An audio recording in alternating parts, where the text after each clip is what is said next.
السلام عليكم ورحمة الله وبركاته.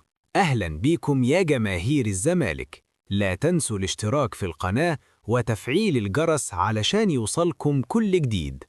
نادي الزمالك يواصل إثبات قوته في كأس الكونفدرالية الإفريقية، ويتصدر المجموعة الرابعة بعد مشوار حافل بالإثارة والتحدي، ليضمن التأهل رسمياً إلى دور ربع النهائي.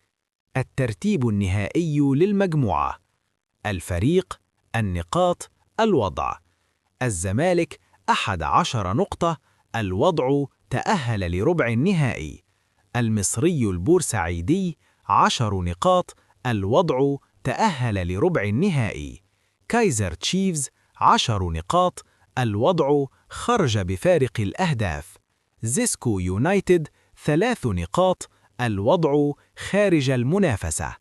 الزمالك حسم الصدارة بفارق الأهداف بعد أداء قوي وحاسم ضد كايزر تشيفز والمصري البورسعيدي، معتمداً على خبرة لاعبيه وصلابة الدفاع، وهو ما أهله لمواجهة فرق قوية في الدور القادم.